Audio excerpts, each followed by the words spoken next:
जय महाराष्ट्र. आवाज येतोय का? जरा सगळे फोटोग्राफरनी बसून घ्या.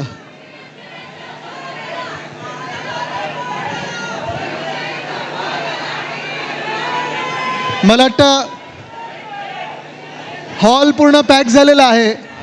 इथे विंगेत पण खूप लोक आहेत. सगळे आपले बाहेर पण आहे.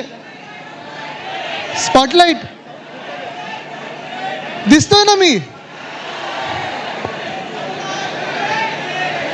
आता दिसतोय का? प्रेझेंटेशन द्यायचंय म्हणून. जरा फ्लॅश बंद करा प्लीज सगळ्यांनी. ठीक आहे.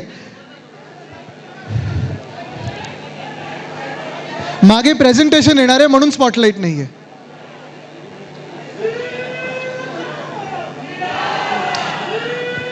फ्लॅश बंद कर. आज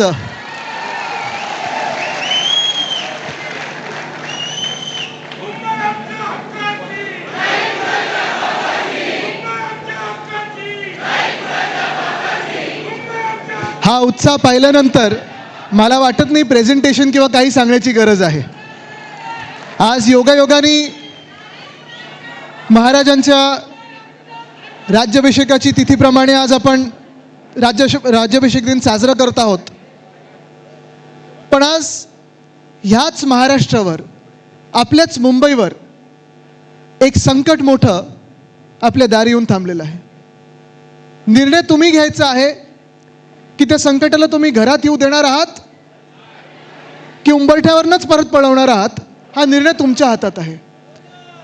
आणि हा निर्णय तुमचा तुम्ही मुंबईकर म्हणून घ्यायचा आहे. तुम्ही कुठच्याही पक्षाचे असाल, कोणालाही मतदान करत असाल, कुठच्याही जातीचे असाल, धर्माचे असाल, कुठच्याही भाषा बोलत असाल, पण आज वर्षानुवर्ष जो प्रयत्न होत आहे मुंबईला महाराष्ट्रापासून तोडण्याचा, तो काही यशस्वी होत नाही. आधीच्या निवडणुका आपण पाहिल्या, मग अनेक निवडणुका आता पाहतच आलो आहे. पण 2017ची असेल, 2019मध्ये आपली निवडणूक पाहिल्यानंतर पुन्हा एकदा 2024चं जो वर्ष होतं ते फार महत्त्वाचं होतं. त्याच्यात आपण लोकसभा चांगल्या आकडे आपल्याला मिळाले. महाविकास आघाडीला असेल, महायुतीचा प्रयत्न होता, पण तरी देखील शिवसेना उद्धव बाळासाहेब ठाकरे पक्षाला चांगलं यश मिळालं. त्याचसोबत नंतर 2 आमदारकीच्या निवडणुका आल्या, MLCच्या बॅलेट पेपरवर झाल्या, त्या देखील आपण जिंकलो. सेनेटची निवडणूक जिंकलो. आणि त्यानंतर आपण पाहिलं असेल, काल परवाकडेच राहुल गांधींनी जो लेख लिहिलेला आहे, निवडणूक आयोगाने जे सेटिंग केलं, फिक्सिंग केलं, ते सगळी मॅच फिक्सिंग करून देखील मुंबईने आपल्याला 10 आमदार आपले निवडून दिले.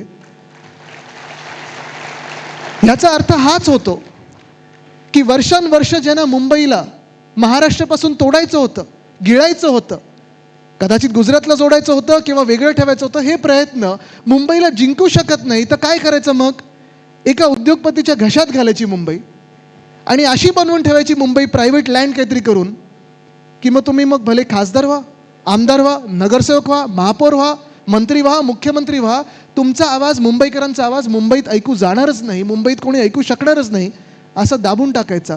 आणि हे संकट आज जे मी मागे लिहिलेलं ना, लढा आपल्या मुंबईचा, ह्या लढ्यात तुम्ही सहभागी होणार की नाही होणार हे तुम्हाला आज ठरवायचं. तुम्हाला ठीक आहे, आपण शिवसेना उद्धव बाळासाहेब ठाकरे पक्ष म्हणून आंदोलन करायची, हाक मारायची वेळ येतच नाही, कारण आपली आंदोलनही ज्वलंत असतात. आंदोलन आपण करत आलेलो आहे. गेले 2 वर्ष आपण सातत्याने जे विषय घेतलेले आहेत, मग तो रस्त्यांचा घोटाळा असेल, रस्त्यांचा घोटाळा मी 2 वर्ष सतत मांडत आलेलो आहे की जवळपास 6080 कोटीचा घोटाळा. त्यावेळी देखील मी प्रधानमंत्री महोदयांना विनंती केली होती. मला आठवतो तो दिवस, जानेवारीतला दिवस होता, तेव्हा मी पत्रकार परिषद घेतली होती आणि सांगितलं होतं, प्रधानमंत्री महोदय तुम्ही कृपा करून ह्या रस्त्यांच्या भूमिपूजनासाठी येऊ नका, तुमची याच्यात बदनामी होईल. पण आले ते, भूमिपूजन केलं 18 जानेवारीच्या तारखे. आणि त्यानंतर आपण पाहतोय गेले 2 वर्ष संपूर्ण मुंबई, पहिल्या वर्षी तर कामच सुरू झाली नव्हती आणि दुसऱ्या वर्षी आणि आत्ता म्हणजे हे मागची 2 वर्ष आपण पाहतोय संपूर्ण मुंबई, प्रत्येक गल्ली ही खोदून ठेवले ना. काही परिसर तर असे झालेत आपल्या उपनगरामध्ये की गाडी आणि रिक्षा सोडा, आपण पण चालून जाऊ शकतो की नाही हा प्रश्न उपस्थित झालेला आहे. त्याच्यात रस्त्यांचे खड्डे तर आहेच, रस्ते चांगले होते ते खोदून ठेवलेले आहेत. भले मोठ्या कॉन्ट्रॅक्टरना ॲडव्हान्स मोबिलायझेशनच्या नावाखाली मुंबईकरांचे पैसे दिलेले आहेत. आणि आज परिस्थिती अशी झालेली आहे की ह्याच घोटाळ्यामुळे आणि अनेक असे घोटाळे जे झाले आहेत त्यामुळे मुंबईच्या मुंबई महानगरपालिकेत जी मुंबई महानगरपालिका आपण 1997 पासून जपून सगळे इथे जे नगरसेवक, माजी नगरसेवक, इच्छुक नगरसेवक असतील, होतकरू नगरसेवक असतील, भावी नगरसेवक असतील, महापौर असतील जे बसलेत, तुम्हाला सर्वांना माहिती आहे 1997 साली जेव्हा आपली सत्ता आली 600 कोटीचे डेफिसिट होतं. आपण काम करून करून कुठेही टॅक्स न वाढवता 92,000 कोटीचं सरप्लस आपण मुंबई महानगरपालिकेचं एकटीचं केलं होतं. कोणासमोर वाकायची वेळ आली नाही, कोणासमोर झुकायची वेळ आली नाही, दिल्लीसमोर तर कदापि नाही. पण आज ह्या एशनशी सरकारनी असेल, ह्या भाजपच्या घोटाळेबाज सरकारनी असेल, ह्याच 92,000 कोटीला 1.5 नाही 2 नाही तर 2.5 लाख कोटीचं परत एकदा डेफिसिट कमिटेड लायबिलिटीमध्ये नेले. हे पैसे कोणाचे होते? तुमचे, आमच्या सर्वांचे, मुंबईकरांचे होते. पण वापरले कोणासाठी? त्यांच्या लाडक्या कॉन्ट्रॅक्टर्ससाठी वापरले.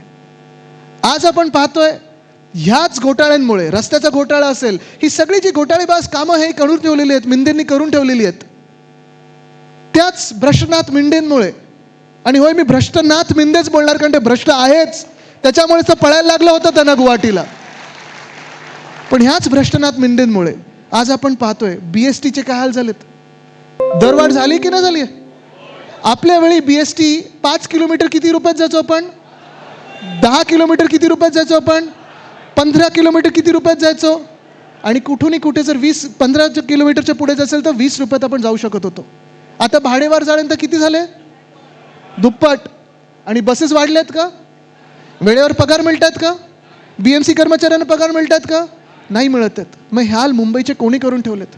सगळं काहीचं जे चांगलं चाललं होतं ते लुटायचं. आणि हे लुटायचं म्हणजे नुसतं मुंबईची तिजोरी खाली करायची नाही ना. मुंबई आपली जी आपल्या मराठी माणसांची, तुमची, आमची सर्वांची मुंबई आहे, ही देखील त्यांना आपल्या हातातून खेचून घ्यायची. इथे मी 4-5 स्लाईडचं प्रेझेंटेशन आणले कारण जेव्हा आपण धारावीबद्दल बोलतो तेव्हा ठीक आहे, आपण अदानीच्या घशात घालायची नाही. हे कशासाठी, कोणासाठी आपण लढत आहोत, का म्हणून आपण लढत आहोत? कदाचित उद्या हे आंदोलन पेटल्यानंतर तुमच्या आमच्यावर सगळ्यांवर केसेस येतील, आपल्याला रस्त्यावर उतरायला लागेल, यांचे जे JCB येतील, बुलडोझर येतील, ठेचून काढायला लागेल आपण ह्याला. पण हे करत असताना तुम्हाला स्वतःला पटलं पाहिजे की तुम्ही आंदोलन कोणासाठी करताय, कशासाठी करताय. जसं मी 2 वर्षाच्या रस्त्याच्या घोटाळ्याचं सांगितलं. आणि बघा, प्रत्येक पाऊल जे आपण पुढे टाकतोय कुठे ना कुठेतरी वरतून देव बघत आहे, शिवराय बघत आहेत, माझे आजोबा बघत आहेत आणि आपल्याला यशस्वी ठरवत आहेत. कारण तसंच मागच्या वर्षी ऑक्टोबरमध्ये 3 ऑक्टोबरला मी पत्रकार परिषद घेतली होती आणि गायमुख ते ठाणा ते बोरिवली जे टनल होतं आणि उन्नत मार्ग जो होता त्याच्याबद्दल मी पत्रकार परिषद घेतली होती की हा घोटाळा आहे.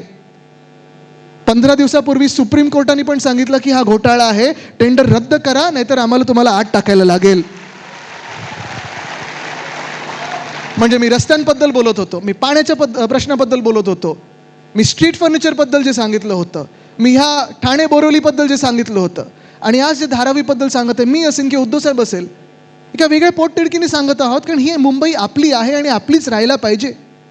कोणी उद्योगपती, आणि वर्षानुवर्ष इथे उद्योगपती आलेले आहेत, उद्योगपत्यांनी मुंबईला आपलं घर समजलेलं आहे.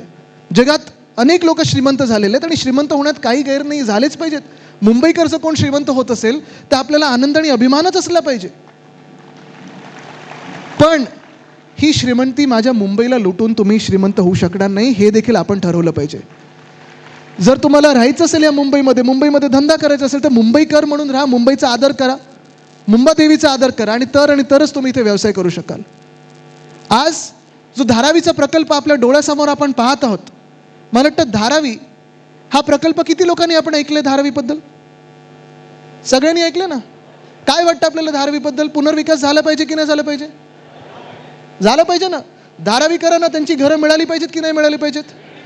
जे वर्षानुवर्ष तिथे कुंभारवाडा असेल, तिथे चर्मोद्योग असेल, तिथे अनेक वेगळे, आपला कोळीवाडा आहे, तिथे त्यांना त्यांच्या हक्काची घरं मिळाली पाहिजेत की नाही मिळाली पाहिजेत? मिळाली पाहिजेत ना. आणि म्हणून हा धारावीचा जो पुनर्विकासाचा प्रकल्प आहे, हा प्रकल्प आपल्या वेळी देखील आपण ह्याला चालना देत होतो. हे जे बोलतात ना, खोटं बोलतात. आपल्या वेळी हे टेंडर निघालं नव्हतं. हे टेंडरची जर तुम्ही तारीख बघाल तर ऑक्टोबर 2022 पर्यंत आहे. ऑक्टोबर 2022 मध्ये कोणाचं सरकार होतं? भ्रष्टनाथ मिंदेंचं, बरोबर आहे ना. आपलं सरकार हे जूनमध्ये यांनी पाडलं, घोटाळा करून पाडलं, पळून गेले आणि पाडलं ह्या डरपोक लोकांनी. पण हेच आपला हेतू होता की धारावीकरांना त्यांच्या हक्काचं घर त्यांना मिळालंच पाहिजे. किती वर्ष ते झोपडपट्टीमध्ये राहणार किंवा ज्या परिस्थितीत आहे त्या परिस्थितीमध्ये राहणार. आपण पाहतो माझ्या आजोबांनी जेव्हा SREची योजना आणली, वंदनीय हिंदू सम्राट बाळासाहेब ठाकरेंनी SRNची योजना आणली, तेव्हा हेच होतं की प्रत्येक मुंबईकराला जो मेहनत करतो या मुंबईमध्ये, छोटी मोठी कामं करतो पण मोठी स्वप्न बघतो आणि ज्याच्यामुळे मुंबई चालते, त्यांना त्यांचं हक्काचं घर मिळालं पाहिजे. आपण पाहत आलेलो आहे की वर्षानुवर्ष आता ही घरं कुठे ना कुठेतरी लोकांना मिळायला लागलेली आहेत. ह्या स्कीम होत असतात SREच्या. पण धारावीबद्दल एवढं एक वलय निर्माण करून ठेवलं होतं. आणि आपल्या वेळी देखील हाच एक विषय होता की रेल्वेची जागा धारावीकरांना मिळणार की नाही मिळणार, आणि आपण तो प्रयत्न करत होतो. जर तुम्हाला सांगायचं झालं तर मूळ धारावी आहे, जिथे झोपडपट्टी असेल किंवा साधारणपणे स्लम एरिया आपण ज्याला बोलतो, स्लम सोसायटी बोलतो, हे 300 एकरमध्ये होती. बाजूचे जे आता अधिक त्यांना दिलेले आहेत ते 240 एकर दिलेत. म्हणजे झाले किती? 540 एकर, जवळपास 540 ते 550 एकर हे धारावी प्रकल्पासाठी आपण देव करत होतो. आता तुम्ही तसं पाहायला गेलं, कुठचाही विकासक असेल त्याला 540 एकर जर मिळत असेल, म्हणजे 240 250 एकर अधिकचे मिळत असतील, तर ट्रान्झिट असेल, PAP असेल, PTC असेल, नवीन घरं असतील, रिहॅबची घरं असतील, खूप झाली ना, तिथे बांधू शकतात ना. पण ह्यांचे मनसुबे फार वेगळे आहेत. पुढच्या स्लाईडवर जाऊया. ह्यांचा मनसुबा फार वेगळा आहे. ह्यांच्या जे मनात आहे ना, हा धारावीचा पुनर्विकास नाही आहे. भाजप मालकाचा विकास. म्हणजे कोणाचे मालक? कोणाचे मालक? हे मनात आपले एकदम स्पष्ट आहे ना. भाजपचे जे मालक आहेत कोण? अदानी. त्यांना त्यांचा स्वतःचा विकास करून घ्यायचा आहे. आता तुम्ही बघा, ह्याच्यात गंमत अशी केली त्यांनी, परवाकडे जो मास्टर प्लॅन मंजूर केला मुख्यमंत्री महोदयांनी, मी साधा प्रश्न विचारला की मुख्यमंत्री महोदय, तुम्ही जो मास्टर प्लॅन मंजूर केलेला आहे, त्या मास्टर प्लॅनमध्ये मंजूर करत असताना त्या खोलीमध्ये मुंबई प्रेमी कोण होतं का? धारावीतलं कोणी होतं का? मुलुंडमधलं कोणी होतं का? विक्रोळीतलं कोणी होतं का? कुर्ल्यामधलं कोणी होतं का? कोणीच नव्हतं. मग तुम्ही मंजूर कोणासाठी केलात? तुमच्या स्वतःच्या पक्षाच्या मालकासाठी केलात. कारण ह्याच्यात अटी अशा टाकलेल्या आहेत की जर तुम्ही धारावीमध्ये 2000 पर्यंत राहत असाल तर तुम्हाला धारावीतच घर मिळणार. आता SREची कट ऑफ डेट काय? 11 की 15 की काय? आणि इथे सुनील शिंदेजी आले आहेत, सचिन भाऊ आलेले आहेत. मला तुम्ही सांगा, आपण BDDची जेव्हा घरं देत होतो, 160 स्क्वेअर फुटापासून 500 स्क्वेअर फुटाची घरं BDD वरळीमध्ये दिली, नामजोशीमध्ये दिली, वडाळ्यामध्ये दिली. शिवडीचं तुमचं बाकी आहे तिथे. आता कुठे शिवडीचे वेगळे लोक, इथे अजय चौधरीजी आलेले आहेत, ते BPTकडे. पण आपण कट ऑफ डेट काय ठेवली होती? जे आत्तापर्यंत राहत आहेत त्यांना आत्तापर्यंत सगळ्यांना आपण घरं देणार आहोत. म्हणजे 15,000 तिकडच्या लोकांना आपण घरं देणार आहोत. जे 3 पिढ्या पोलिसांमध्ये ज्यांनी काम केले, पोलीस म्हणून राहिले, जे तिथे राहिलेत BDDमध्ये, त्यांना आपण तिथेच मोफत घरं देत आहोत. पोलिसांमधलं अर्थात कन्स्ट्रक्शन कॉस्ट घेऊन, बाकीच्यांना मोफत. पण तुम्ही मला सांगा, जर हे आपण BDDच्या त्या ठराविक घरांसाठी करू शकत असू, तर 500-550 एकर जर तुमच्या हातात येत आहेत, धारावीसारखी तुम्हाला जागा मिळत आहे BKCच्या बरोबर बाजूला, तर 2000 पर्यंतच धारावीचे पात्र झाले, बाकी सगळे अपात्र. हे योग्य आहे? तुम्हाला मान्य आहे?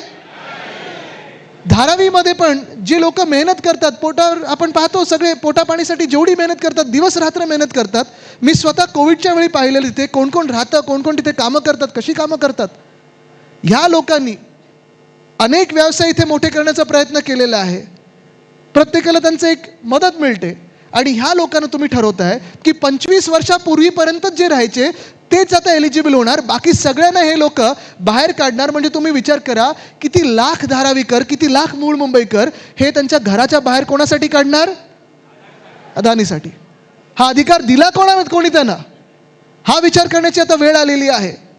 मग त्यांनी काय ठरवलं? 2011 पर्यंत जे लोक आहेत त्यांना बाहेर जे अदानी ट्रान्झिट बांधणार, म्हणजे कुठे? मुलुंडमध्ये, घाटकोपरमध्ये, देवनारमध्ये, कुर्ल्यामध्ये. आजच ते देवनार डम्पिंग ग्राउंड आलं ना, काय सांगितलं सुप्रीम कोर्टाने? टॉक्सिसिटी केवढी आहे त्याची? तिप्पट आहे. म्हणजे जिथे तुम्ही एक उदाहरण पहा, घोराईचं जे डम्पिंग ग्राउंड होतं, किशोरीताई, श्रद्धाताई, तुम्ही इथे बसल्यात, महापौर दोघी राहिलेल्या आहेत. गोराईमध्ये जे डम्पिंग ग्राउंड होतं एशियाचं सगळ्यात मोठं होतं. त्याला आपलं सरकार असताना आपण वरती कव्हर केलं छान आणि मोठं गार्डन बनवलं, ग्राउंड बनवलं, लोकांसाठी आपण केलं होतं. पण इथे देवनारसाठी ते काय करणार आहेत? डम्पिंग ग्राउंडवर धारावीच्या लोकांना आणून बसवणार आहेत, त्यांना घरं देणार आहेत. मान्य आहे? माणुसकी कुठेतरी ठेवणार आहात की नाही तुम्ही? पण हे सगळं होत असताना आता बघूया ह्यांचा पुनर्विकास. जे बोलतात ना की आम्ही 2000 पर्यंत धारावीमध्ये घरं देऊ, 2011 पर्यंत अदानी जे बनवेल तिथे बाजूला म्हणजे तुमच्या वेगळ्या वेगळ्या एरियाजमध्ये घरं देऊ, आणि त्याच्याही पुढे 2011 नंतरचे जे लोक आहेत त्यांना कुठे बाहेर पाठवतील हे माहिती नाही, कुठे बसवतील माहिती नाही. म्हणजे एका धारावीचे आता हे 20-30 धारावी मुंबईत करायला निघालेत. ज्यांना तिकडच्या तिकडे घरं दिली पाहिजेत त्यांना हे घराबाहेर काढणार. दाखवा व्हिडिओ. Salt pan land.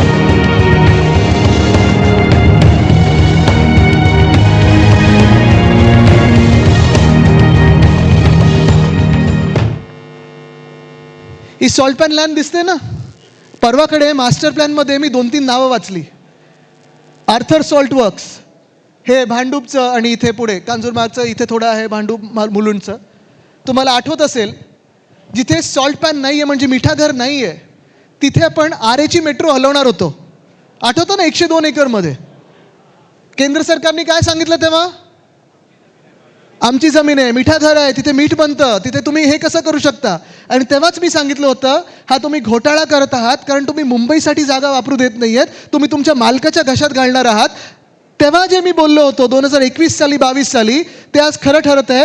ह्याच आर्थर सॉल्ट वर्क्स हे खरं सॉल्ट वर्क्स आहे, त्याच्यावरती आपण जागा देत होतो. आर्थर जेन्किन्स जे सॉल्ट वर्क्स आहे ते खरोखर मिठागर होतं, पण ते पण अफोर्डेबल हाऊसिंग असेल किंवा धारावीच्या नावाखालती देणार कोणाच्या घशात? अदानी. मिठागरची आहेत ती देणार कोणाच्या घशात? जे आपण मिठागर नव्हतं आपण कारशेडसाठी वापरणार होतो, आरेचं जंगल वाचवत होतो, ते कोणाच्या घशात? अदानी. मग राहिलं काय? पुढचं बघू. ठीक आहे, हे तुम्ही आंदोलन केलेलं आहे मला वाटतं सगळं. पुढची स्लाइड घ्या. आता हे बघा, हे कोण आहेत?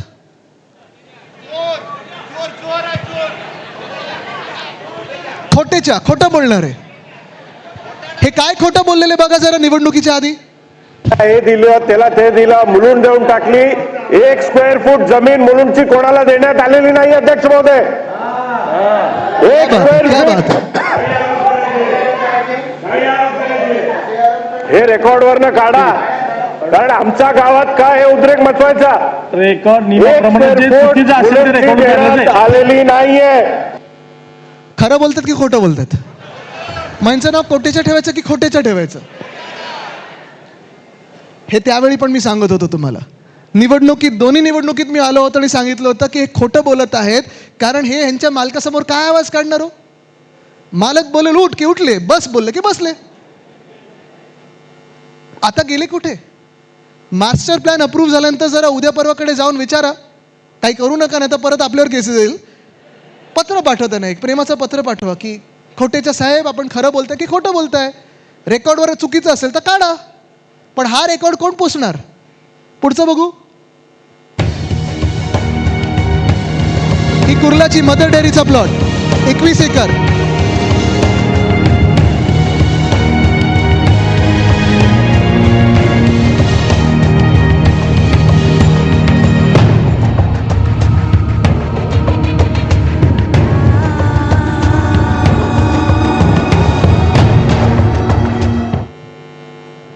आता पुढे कोण काय खोटं बोललं जरा बघा.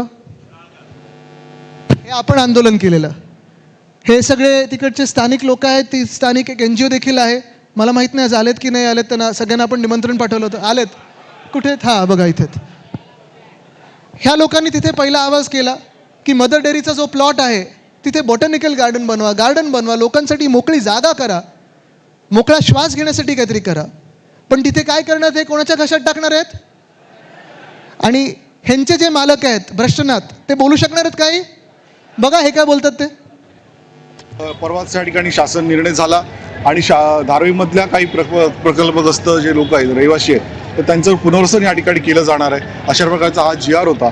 आणि मी तर गेल्या 3 वर्षापासून पाठपुरावा करतोय की या ठिकाणी बॉटॅनिकल गार्डन गुवाहाटीला जाऊन आणि क्रीडा संकुल व्हावं आणि त्या दृष्टीने माननीय मुख्यमंत्र्यांनी सुद्धा सकारात्मकता दाखवली होती, त्यांनी घोषणाही केली होती, मला शब्दही त्यांनी दिलेला आहे आणि त्याच्यावेळी निश्चितपणाने मला आशा आहे की माननीय मुख्यमंत्री पुन्हा एकदा माझ्या या विनंतीस मान देतील, आमच्या कुर्लवासियांचं ऐकतील आणि आता उपमुख्यमंत्री झालेत. जरा विचार आहे ना, शब्दाला मान दिला होता का गुवाहाटीला पळून गेले होते त्यांच्यासोबत त्यांना? हे लोक जाणार कुठे? त्यांना उत्तर तर द्यायला लागणार आहे, तुम्हाला द्यायला लागणार आहे. तुम्ही प्रश्न जेव्हा विचाराल तेव्हा हे उत्तर देऊ शकतील का? आज जे पत्रकार परिषदेतून तुम्ही उद्या प्रश्न विचारा त्यांना, कारण आपण पत्रकारांनाच यांनी सांगितले ना, एकाने विधान भवनात सांगितलेलं आहे, दुसऱ्याने बाहेर सांगितलेलं आहे. पण पुन्हा एकदा मी तुम्हाला ह्याच गोष्टी आणतोय की हे सगळे जे सत्ताधारी लोक आहेत, जे आपल्या डोक्यावर बसलेले आहेत निवडणूक आयोगाच्या घोटाळ्यामुळे, ह्यांनी आपल्यामध्ये निर्लज्जपण येऊन सांगितलं होतं की ही जागा आम्ही PTC किंवा PAPला देणार नाही. पण आज काय होतंय? मदर डेअरीचा प्लॉट दिला ना त्यांना. मला तुम्ही सांगा, आज मुंबईत तुम्ही सगळे किती वर्ष राहताय हो? जन्मापासून राहताय ना.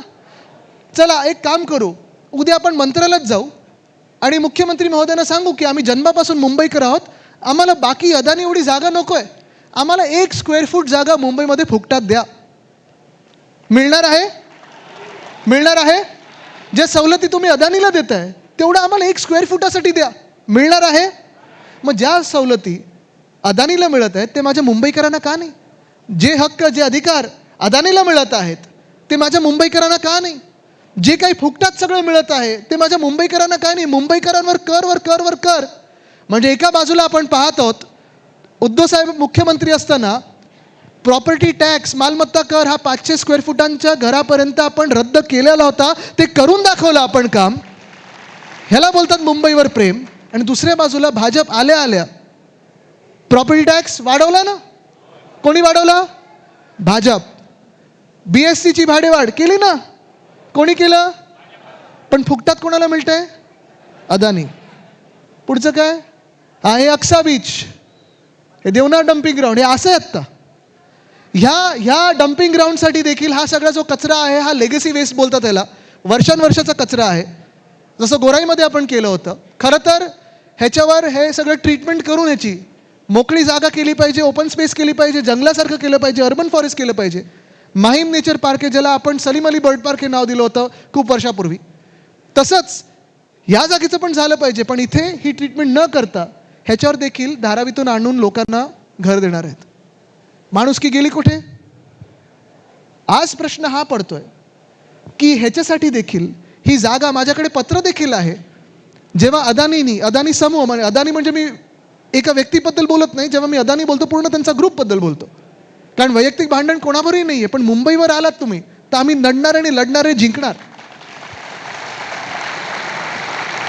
पण ह्या जागेसाठी जेव्हा अदानींनी मागणी केली होती, मुंबई महानगरपालिकेने स्पष्टपणे लिहिलं होतं की ही जागा आम्हाला गरजेची आहे. सॉलिड वेस्ट मॅनेजमेंट म्हणजे कचरा सगळे आपण विलगीकरण जे करतो ते डम्पिंगसाठी गरजेची आहे, अजून ट्रीटमेंट बाकी आहे, आम्ही ही जागा देऊ शकत नाही. तरीही अदानी समूहाने सरकार वापरून, सत्ता वापरून ती जागा ढापली तर ढापली. त्यानंतर आता परत त्यांनी सांगितलेलं आहे की नाही, आता जागा ही स्वच्छ करून पाहिजे. ही जागा स्वच्छ करून कोण देणार? मुंबई महानगरपालिका. किती खर्च येणार? 3000 कोटी. पैसे भरणार कोण? मुंबईकर. म्हणजे कर. आत्ता जो ज्याला मी विरोध केला होता, कचरा कर, वेस्ट मॅनेजमेंट युजर फी, हे मागचं जरा आवाज थोडं शांत व्हायला. वेस्ट मॅनेजमेंट फी म्हणजे तुमचा कचरा उचलायला देखील. मला तुम्ही सांगा किशोरीताई, वर्षानुवर्ष श्रद्धा ते तुम्ही देखील महापौर राहिलेत, कधीही तुम्ही महापौर म्हणून मुंबईकरांवर कचरा कर लावला होता का? इथे माजी नगरसेवक किती, जर हात वरती करा बघा केवढ्यात. आता तुम्ही मला सांगा, तुम्ही अनेक वर्ष ने, आता अजून पुढची बॅच यायची आपली, ती फार मोठी असेल.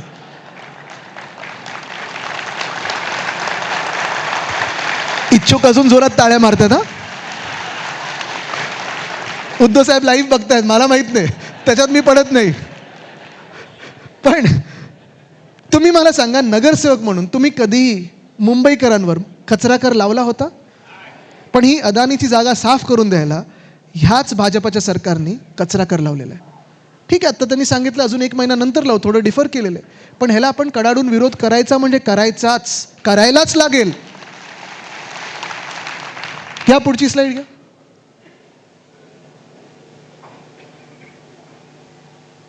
ह्याचं उत्तर मला तुमच्याकडून पाहिजे.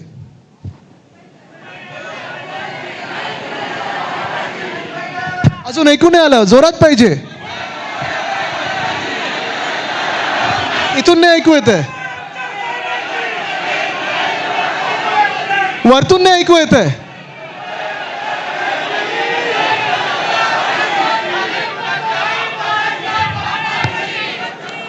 ह्याच्यावर मी काही बोलणं गरजेचं आहे का? घ्या पुढची स्लाइड.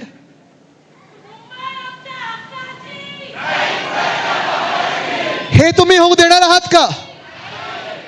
घ्या पुढची स्लाइड. हा लढा मुंबईचा आहे, हा लढा तुमचा आमच्या सर्वांचा आहे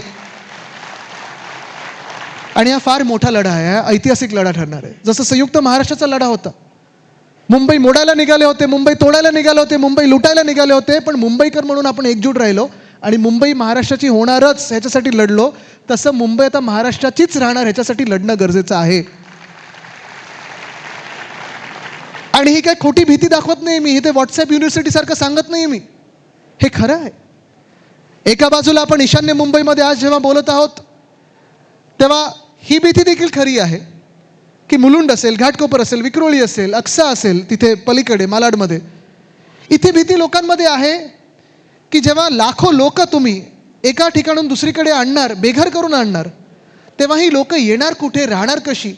आत्ता पण मी येत होतो, हायवेवरनं आत टर्न मारल्यानंतर 20 मिनटं आपली अशीच जातात. ट्रॅफिकमध्ये तुम्हाला तासोन तास तिथे घालवायला लागतात. कुठे 1 लेनचा रस्ता आहे, कुठे 2 लेनचा रस्ता आहे, कुठे उतरल्यानंतर तुमच्या वरतून गाडी जाते की खालतून रिक्षा जाते हे कळत नाही. आणि ह्या गर्दीमध्ये जर लाखो लोक तुमच्या छोट्या छोट्या आपल्या वेगळ्या वेगळ्या वस्त्यांमध्ये आणले, वॉर्डमध्ये आणले, तर ही लोकसंख्या आलेली, ठीक आहे, लोकसंख्येबद्दल आपल्याला काही दुमत नाही, त्यांचं स्वागतच करू. पण हे करत असताना एकतर ही सगळी जागा फुकटात देणार अदानीच्या घशात, तिथे अदानी आणून बसवणार लाखो लोक. मग धारावीत नेमकं तुम्ही काय करणार आहात, कोणासाठी करणार आहात, हा प्रश्न तर आपल्याला उपस्थित होतोच. विरोध मुंबईकरांना नाही आहे, विरोध धारावीकरांना मुळीच नाही आहे, कारण धारावीमधला लढा हा आपला वेगळा चालूच आहे. धारावीकरांनी देखील ठरवलेलं आहे की आम्ही इथून हलणार नाही म्हणजे नाही, आम्हाला विकास हवा आहे, तो आमचा हवा आहे, अदानीचा नाही. पण आपल्याला ठरवायचं आहे की ही जी चळवळ आहे आपली, लढा आपल्या मुंबईचा, हे पुढे न्यायचं की नाही न्यायचं.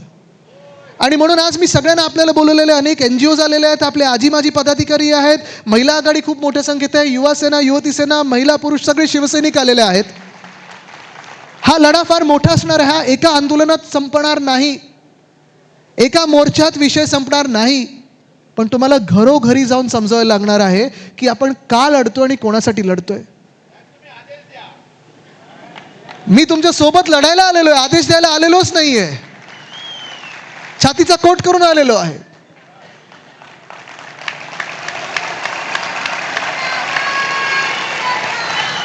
हा लढा आपल्याला लढायलाच लागणार, तो आपल्या मुंबईसाठी लढायला लागणार, आपल्या महाराष्ट्रासाठी लढायला लागणार. 2 बाजू आहेत ह्या नाण्याचे. हे नाणं जे भाजपला चोरायचं, जे हे नाणं जे अदानीला चोरायचं आहे, त्याला दोन्ही बाजू आहेत. एका बाजूला धारावीची बाजू आहे, दुसऱ्या बाजूला ईशान्य मुंबई आणि इतर मुंबईची बाजू आहे. आत्ता जसं आपण चिंता व्यक्त केली की लाखो लोक जे येतील ते राहणार कुठे, कसे, रस्ता पुरेसा पडणार का, फुटपाथ पुरेसा पडणार का, विजेचं काय, पाण्याचं काय, पाण्याचे प्रश्न आहेतच ना. ह्या एप्रिल मे मध्ये तुमच्याकडे टँकर तर येतच असतील. मग अपुरी व्यवस्थेमध्ये तुम्ही लाखो लोकांना जेव्हा आणणार तेव्हा राहणार कुठे. मदर डेअरीचा प्लॉट चांगला हिरवागार पार्क होऊ शकतं, तिथे बिल्डिंगही बांधणार, अदानीकडे तुम्ही फुकटात देणार. उद्या अदानी हे सगळं सोडून पळाले तर काय होणार. बँका जप्त करणार या जागा, कारण भाजपचा एक इतिहास राहिला, त्यांच्या जवळचे जे सगळे आहेत, बरोबर आहे, ते परवा पॉडकास्ट बघितलं असेल. मग तुम्ही बघायला पाहिजे दुसरी बाजू काय, ही धारावीची आहे. धारावीची बाजू देखील तेवढीच गंभीर आहे आणि धारावीकरांसाठी देखील तुम्हाला लढायला लागणार. धारावीसाठी आपण जे स्वप्न पाहत होतो ते सोपं होतं. धारावीमध्ये कोळीवाडा आहे, तुम्ही मला सांगा या कोळीवाड्याला तुम्ही उंच इमारतीत बसवू शकाल का. जो कुंभारवाडा आहे, मला वाटतं 12.5 एकरचा कुंभारवाडा आहे, उंच इमारतीत बसवू शकाल का. ज्या इंडस्ट्री, मायक्रो इंडस्ट्री आहे, लेदर इंडस्ट्री आहे, त्यांना तुम्ही उंच इमारतीत बसवू शकाल का. नाही. पण यांचं प्लॅनिंग बघा कसं आहे मुंबई गिळण्याचं. जिथे धारावी आहे त्याच्या बाजूला आपलं BKC, तिथेच आम्ही राहतो. BKCमध्ये फुकटात त्यांनी जागा दिली, ती कोणाला दिली आहे? Bullet train. त्या बुलेट ट्रेनमधून लोक बसून जाणार कुठे? म्हणजे ही ट्रेन कोणाच्या फायद्याची आहे? तुम्ही मला सांगा, इथून किती लोक तुम्ही सगळे अहमदाबादला रोज जाऊन काम करून परत येणार? कोणी जाणार आहे? पण तिथून सगळे येतील, काम करून परत जातील, किंवा इकडचे राहणारे तिकडे जाऊन काम करतील आणि परत येतील. पण मूळ गोष्ट ही आहे की ही बुलेट ट्रेन मुंबईच्या फायद्याची आहे का? महाराष्ट्राच्या हिताची आहे का? का नाही मुंबई दिल्ली केली? का नाही मुंबई नागपूर केली? का नाही मुंबई छत्रपती संभाजीनगर केली? का नाही मुंबई पुणे केली? पण हे करत असताना बरोबर BKCच्या बाजूला बुलेट ट्रेन, BKCमध्येच तिथे धारावी. बरं, बुलेट ट्रेनवर जेवढा खर्च होत आहे, कितीतरी हजारो कोटीचा खर्च होत आहे, ती वापरणार कोण? त्याची किंमत काय असणार त्या तिकिटाची माहीत नाही. पण तेवढाच खर्च जर आज माझ्या मुंबईच्या लोकलवर केला असता तर आज जी घटना घडलेली आहे ती घटना घडली नसती. जेवढा तुम्ही बुलेट ट्रेनवर खर्च करत आहात, जर माझ्या BSTला त्याच्यापेक्षा कितीतरी कमी टक्क्यांमध्ये तुम्ही पैसे दिले असते तरी आज तुम्हाला भाडेवाढ करायची गरज लागली नसती किंवा BST कमी धावण्याची गरज लागली नसती.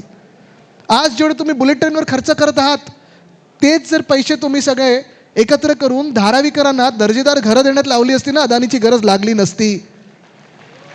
पण बुलेट ट्रेन गुजरातसाठी, तिथेच BKC, तिथेच तुमचं बाजूला धारावी, आणि धारावीमध्ये देखील जे धारावी वर्षानुवर्ष धारावीकर तिथे राहत आलेले आहेत.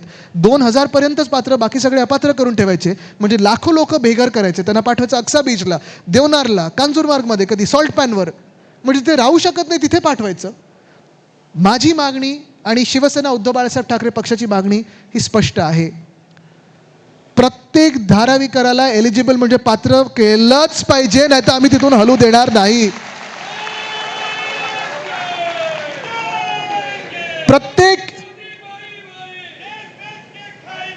प्रत्येक धारावीकराला तुम्ही 500 स्क्वेअर फुटाचं घर हे दिलंच पाहिजे, हा त्यांचा अधिकार आहे. आणि धारावीत फक्त काही अदानीचं नाही, तर धारावीमध्ये जी धारावी BKCच्या बाजूला आहे, होय, तिथे आम्ही मागणी करत आहोत, जी गिफ्ट सिटी तुम्ही मुंबईपासून खेचली आणि गुजरातमध्ये नेली, त्या गिफ्ट सिटीचा दर्जा पुन्हा एकदा आमच्या BKC आणि धारावीला द्या, मुंबईला द्या, तरच हे धारावीचा प्रोजेक्ट आम्ही पुढे जाऊ देऊ. त्याच धारावीमध्ये माझ्या पोलीसवाल्यांना घरं द्या, जी रिटायर होतील त्यांना घरं द्या, BMCचे कर्मचारी असतील, शासकीय कर्मचारी असतील त्यांना घरं द्या. मुंबईकरांसाठी धारावी पाहिजे, धारावीकरांसाठी धारावी पाहिजे. अदानीचा विकास ठीक आहे, जर तुम्ही धारावीचं नीट करत असाल मान्य आहे, सोबत राहू. पण जर मुंबई लुटायची असेल तुम्हाला, तर फक्त लढा आपल्या मुंबईचा नाही, तुम्हाला आम्ही धडा मुंबईचं काय आहे हे शिकवल्याशिवाय थांबणार नाही. ही आज शपथ आपण छत्रपती शिवरायांची घेतली पाहिजे. आणि म्हणून मी तुम्हाला आज पुन्हा एकदा विचारत आहे, हे सगळं प्रेझेंटेशन झाल्यानंतर, हा लढा काही एका पक्षाचा नाही आहे, हा लढा काही एका भाषेचा नाही आहे, हा लढा एका धर्माचा नाही आहे, जातीचा नाही आहे, हा लढा मुंबईचा आहे. तुम्ही सोबत आहात की नाही? जे जे पक्ष सोडून जात असतील, मग स्वार्थासाठी असेल, पक्षासाठी असेल, पदासाठी असेल, एक त्यांना फोन करा दिवसामध्ये आणि सांगा, ठीक आहे तुम्ही गेलात ना गुलामांकडे त्यांच्या, जा तिथे निश्चितपणे गुलाम बना, पण हे लक्षात ठेवा, तुम्हाला आरशासमोर उभं राहून उत्तर द्यायला लागेल आणि तुमच्या पुढच्या पिढीसमोर उत्तर द्यायला लागेल की अदानीला माझी मुंबई का विकली, का या मराठी माणसाला तुम्ही मुंबई बाहेर करण्याचं आज षडयंत्र करत आहात. हे जे तुम्हाला दाखवलेलं आहे मी, हे सगळं सत्य आहे, पण तुम्हाला हे पटलं आहे की नाही आज प्रश्न तुम्हाला विचारायला आलोय. तुम्हाला आमिषं दाखवली जातील, तुम्हाला धमकवलं जाईल, तुम्हाला सगळं काही प्रयत्न केले जातील की ह्या लढ्यात तुम्ही उतरावं नाही, म्हणून तुम्ही ठरवायचं आहे ह्या लढ्यात, या इतिहासामध्ये तुमच्या नावाची नोंद तुम्ही करून घेणार आहात की नाही, सैनिक म्हणून करून घेणार आहात की नाही, हे तुम्ही ठरवायचं आहे. जसं मी सांगितलं, दोन्ही बाजू आहेत ह्या नाण्याला, एक ईशान्य मुंबई आणि बाकीच्या मुंबईचं आहे की आमच्याकडे एवढी लोकं आली तर बसणार कुठे. आणि दुसरा प्रश्न हा धारावीकरांचा आहेच की आम्ही घर सोडून जायचं तर का जायचं, ह्यांच्या विकासासाठी. लढा फार महत्त्वाचा असणार आहे, मोठा असणार आहे. प्रत्येक विभाग आपला आपला जे आंदोलन आहे घरोघरी नेण्याचं काम करणार आहे. तुम्ही सगळे ह्या आंदोलनात सहभागी होणार का? तुम्ही सगळे ह्या लढ्यात लढाईला तयार आहात का? जिंकायला तयार आहात का? छातीचं कोट करायला लागेल, कारण तुम्हाला केसेस टाकल्या जातील, सगळं काही होईल, पण मागे हटायचं नाही.